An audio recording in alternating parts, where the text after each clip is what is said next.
ধরেন আপনি বাসায় নেটফ্লিক্স দেখতেছেন অথবা গেম খেলতেছেন, হঠাৎ লোডশেডিং। স্মার্ট টিভি, পিসি সহ সব ধরনের ডিভাইস আপনার বন্ধ হয়ে গেছে। মোবাইল সহ যে কয়টা পোর্টেবল ডিভাইস আছে সেগুলোও প্রায় বেকার হয়ে গেছে, কারণ রাউটার বন্ধ, ওয়াইফাই নাই। কি একটা অবস্থা হবে বলেন। বাট এই অবস্থাটা আপনি চাইলে একটা মিনি ইউপিএস ব্যবহার করে সলভ করতে পারেন। এবার ধরেন আপনি দূরে কোথাও যাবেন, পুরো ফ্যামিলি আছে আপনার সাথে, সেখানে ব্রডব্যান্ড থাকতে পারে বা নাও থাকতে পারে। এমত অবস্থায় মোবাইলের ডাটা প্যাকেজই হয়তো সেখানকার শেষ ভরসা। বাট জনসংখ্যা তো বেশি, তাহলে আপনার মোবাইলের যে হটস্পট সেটাকে আপনি নিজে চালাবেন নাকি অন্যের সঙ্গে শেয়ার করবেন? আর যদি হটস্পট আপনি দেনও, তাহলে কয়জনকে দেবেন? সুতরাং সমাধান হিসাবে আপনার হয়তো দরকার হবে একটা পকেট রাউটার, যেটা কিনা সিম দিয়ে চলে। বাট আজকে আমি একটা ডিভাইস নিয়ে হাজির হয়েছি যেটা একাধারে ব্রডব্যান্ড এবং মোবাইল ইন্টারনেটের মাধ্যমে চালানো যায়, এবং এটাতে ব্যাটারি ব্যাকআপ আছে, অর্থাৎ ইলেকট্রিসিটি আছে নাকি নাই এটা নিয়েও আপনাকে চিন্তা করতে হবে না, কারণ এর ভেতরে আছে 4000 মিলিঅ্যাম্পিয়ারের একটা বিশাল ব্যাটারি, যার মাধ্যমে এই ডিভাইসটা বিদ্যুৎ ছাড়াও চলবে ঘন্টার পর ঘন্টা। আজকে আমরা ফুল আনবক্সিং করব ওয়ালটন তরঙ্গ WR34G। এই রাউটারটা ইউজার হিসেবে কেমন পারফর্ম করবে সেটাও জানাবো, এবং বলবো আপনাদের মধ্যে এটা কার জন্য পারফেক্ট এবং কার জন্য পারফেক্ট না। সঙ্গে আছে আমি মাজহারুল ইসলাম, এবং আপনারা দেখছেন টিএসপি মানে টোটাল সলিউশন প্লাস।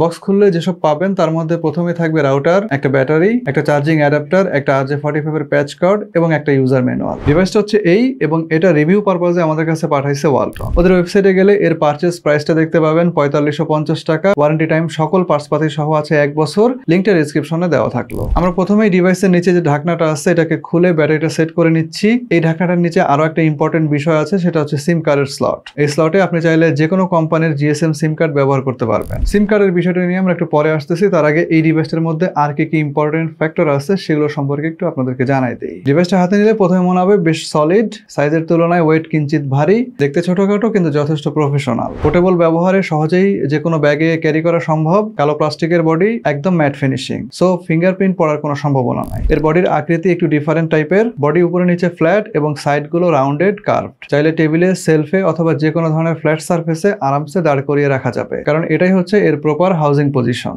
সামনের দিকে এলইডি ইন্ডিকেটর গুলো একদম স্পষ্ট বড় বড় করে দেওয়া আছে। Wifi signal, mobile signal, connection status, charging সবকিছু আপনি এক নজরে বুঝতে পারবেন। ডিভাইসটার ঠিক পেছনে দেওয়া আছে একটা LAN 1 কম্বো পোর্ট, একটা অতিরিক্ত 1 port, WPS button, reset button, power button এবং চার্জিং পোর্ট। এবং আপনার রাউটারের ভেতরকার অবস্থা যদি দেখতে চান তাহলে চলেন সেখানে নিয়ে যাই। ভেতরটার অবস্থা মোটামুটি বেশ ভালো ধরনের। সার্কিট নিয়ে তেমন কোনো কমপ্লেন আমার কাছে নাই, তবে সমসাময়িক এই ধরনের রাউটার গুলোতে আরো হ্যান্ডসাম সার্কিট বোর্ড দেখা যায়। বিষয়টা নিয়ে আমার হালকার উপরে ঝাপসা একটা কমপ্লেন থাকলো। এখন কথা বলবো ডিভাইসটার ফর্ম ফ্যাক্টর এবং পোর্টেবিলিটি নিয়ে। এই ধরনের রাউটার গুলো মূলত দুই ধরনের হয়। একটা একদম পকেটে ঢুকে যায় এমন, যেটা আমরা সবাই চিনি পকেট রাউটার হিসাবে। আর একটা হচ্ছে এই টাইপের, একটু বড়, একটু পাওয়ারফুল কিন্তু পোর্টেবল। আপনি হয়তো এই ডিভাইসটাকে পকেটে রাখতে পারবেন না, কিন্তু ব্যাগে, লাগেজে কিংবা হাতে নিয়েই আপনি যে কোনো জায়গায় মুভ করতে পারবেন। আর এই ডিভাইসটার আকার আকৃতি বড় হতে আপনি এখান থেকে কিন্তু আরো বেশ কিছু সুযোগ সুবিধা পাবেন। যেমন দুইটা এক্সটার্নাল এন্টিনা আছে, যার কারণে আসলে বেশি স্টেবল ফ্রিকোয়েন্সি অ্যাচিভ করা সম্ভব। ছোট রাউটারের তুলনায় মোবাইল ফ্রিকোয়েন্সি ক্যাপচার করার ক্ষমতাও থাকবে এর বেশি,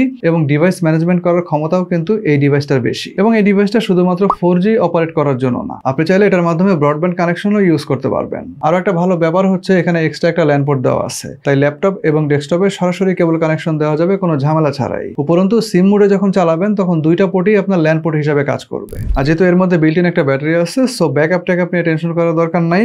আপনি মোটামুটি 3 থেকে 4 ঘন্টার মতো ব্যাকআপ পেয়ে যাবেন। অবশ্যই এই জিনিসটা আপনি যেখানে ব্যবহার করতেছেন সেখানকার তাপমাত্রা কিরকম, আপনার ইউজার কয়জন আছে, সব মিলিয়ে কিন্তু ব্যাকআপ টাইমটা ডিসাইড হবে। খুব গরম পরিবেশে আপনি যদি ব্যবহার করেন, অথবা ধরেন যে আপনি রুম টেম্পারেচারে ব্যবহার করতেছেন বাট টেম্পারেচারটা একটু বেশি, তাহলে কিন্তু আপনার ব্যাটারি ড্রেনিংটা দ্রুত হবে। সো সরাসরি এই ডিভাইসটা যদি আপনি আউটডোরে ব্যবহার করেন সেক্ষেত্রে রোদে না রাখাটাই বেটার।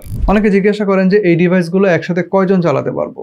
অনেক কোম্পানি দেখবেন বলবে যে 10 জন চালাতে পারবেন মিনিমাম, বাট অ্যাকচুয়াল সিনারিটা আমি বলতেছি। আসল বিষয়টা হচ্ছে আপনার মোবাইলের টাওয়ারের যে সিগন্যাল, এই সিগন্যাল এবং সিগন্যালে থাকা যে ব্যান্ডউইথ, তার পরিমাণের উপরে ডিপেন্ড করবে যে আপনি এই ডিভাইসটা থেকে একসাথে কতজন চালাতে পারবেন। আপনি যদি এমন জায়গায় থাকেন যেখানে 4Gটা খুব হার্ডলি পাওয়া যাচ্ছে বা ফ্রিকোয়েন্সির অবস্থা খুবই খারাপ, তাহলে আপনার এখান থেকে 2-3 জন চালাইতে দেখবেন যে যান খারাপ হয়ে গেছে। আবার যদি আপনি ফুল সিগন্যাল পান, অথবা এখানে 4Gটা খুব ভালো মতো পাওয়া যাচ্ছে, 4G প্লাস পাওয়া যাচ্ছে, তাহলে কিন্তু আপনি এখান থেকে 6 6 থেকে 10 জন অনায়াসে ব্যবহার করতে পারবেন। সোজা কথা, সিগন্যাল ভালো মানেই হচ্ছে সিগন্যালে বেশি ব্যান্ডউইথ থাকবে, আর বেশি ব্যান্ডউইথ থাকা মানেই হচ্ছে আপনার ওখানে ইউজার সংখ্যা আপনি চাইলে বাড়াইতে পারবেন। সো এই যে সিগন্যাল ভালো পাওয়ার বিষয়টা, এটা কিন্তু রাউটারের বিল্ড কোয়ালিটি এবং এখানে কি ধরনের কম্পোনেন্ট ব্যবহার করা হয়েছে তার চাইতেও বেশি গুরুত্বপূর্ণ। আবার অনেকের হোম কন্ডিশন এরকম থাকে যে জানলার কাছে গেলে খুব ভালো নেট পাওয়া যায়, আবার জানলা থেকে ঘরের ভিতরে চলে আসলে আর সিগন্যাল পাওয়া যায় না। এরকম একটা অবস্থায় এই ডিভাইসের সবচেয়ে বড় ইউটিলিটি হচ্ছে সিম সহ আপনি এই ডিভাইসটাকে জানলার কাছে রেখে আসবেন এবং এটা ওয়াইফাই এর মাধ্যমে যখন আপনার পুরো বাসায়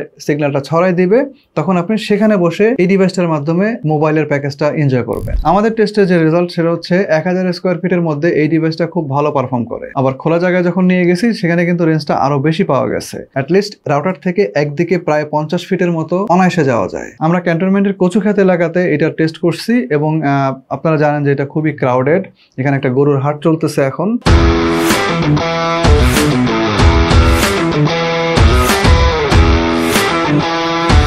তো আমরা চেষ্টা করছি যে এরকমই একটা ক্রাউডেড প্লেসে গিয়ে আপনার ফুল সিগন্যাল থাকে, অর্থাৎ ফোনে ফুল সিগন্যাল পাওয়া যায় এরকম একটা জায়গায় এটাকে প্লেস করে তারপর এটার স্পিডটা টেস্ট করার জন্য। রাউটার একদম কাছ থেকে আমরা জিপি সিম দিয়ে ইন্টারনেটের যে স্পিড সেটা টেস্ট করছি। তার রেজাল্ট হচ্ছে download speed 14 Mbps, upload speed 31 Mbps এবং লোডেড পিং এর পরিমাণ 478 এমএস। একই টেস্ট আমরা রাউটারের 20 ফিট দূর থেকে করছি। ডাউনলোড স্পিডের পরিমাণ 11 এমবিপিএস এবং আপলোড 35 এমবিপিএস এবং লোডেড পিং এর পরিমাণ 291 এমএস। এবার আমরা রাউটার থেকে একদম 50 ফিট দূরে গিয়ে ডাউনলোড স্পিড টেস্ট করছি, যার রেজাল্ট হচ্ছে এরকম 6 এমবিপিএস ডাউনলোড স্পিড এবং লোডেড পিং এর পরিমাণ হচ্ছে 168 এমএস। তবে আগেই বলি, আপনি যেখানে টেস্ট করবেন সেখান থেকে আসলে টাওয়ারটা কত দূরে আছে, আপনার ফোনে সিগন্যালটা কিরকম পাচ্ছে, অর্থাৎ এখানে সিগন্যালটা কিরকম পাইতেছে, এবং এই ফ্যাক্টরগুলো কিন্তু আপনার সরাসরি পারফরমেন্সের উপরে ইফেক্ট করে। তবে এই রাউটারের মধ্যে কিন্তু একটা লিমিটেশন অবশ্যই রয়ে গেছে, সেটা হচ্ছে এর যে ব্যাটারি সাইজ আছে এটাতে মোটামুটি কাজ চলে যায়, বাট যদি আর একটু বেশি হইতো তাহলে হেভি ইউজারদের জন্য অনেকটা উপকারী হইতো। আর যারা অনুর লাইন চালায়, অর্থাৎ ফাইবার অপটিক কেবল কানেকশনের লাইন FTTH, এক্ষেত্রে আসলে অনুতে কিভাবে ব্যাকআপ নেওয়া যাইতে পারে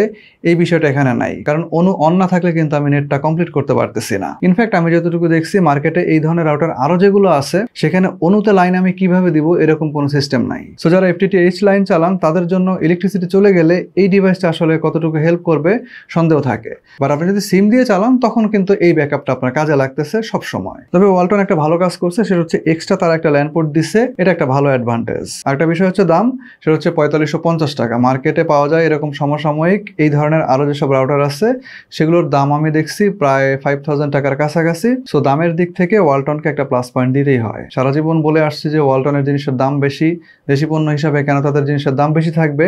তো এইবার হয়তো বা তারা একটু প্রাইসটা রিজনেবল পর্যায়ে নামায় আনার চেষ্টা করছে এবং আই থিঙ্ক এটা তাদের জন্য আপাতত একটা প্লাস পয়েন্ট হয়েছে। তো সবকিছু যদি আপনি বিচার করেন, আমার চোখে দেখা 4G রাউটারগুলোর মধ্যে এটা সবচেয়ে ব্যালেন্সড এবং ভ্যালু ফর মানি। চোখ বন্ধ করে না হলেও কেনার আগে অন্তত পক্ষে মার্কেটে গিয়ে একবার এটার কথা আপনি মাথায় রাখতে পারেন। আজকের ভিডিও এই পর্যন্তই। ভিডিও ভালো লাগলে অবশ্যই ভিডিওতে লাইক দেন, চ্যানেলটাকে সাবস্ক্রাইব করে রাখেন।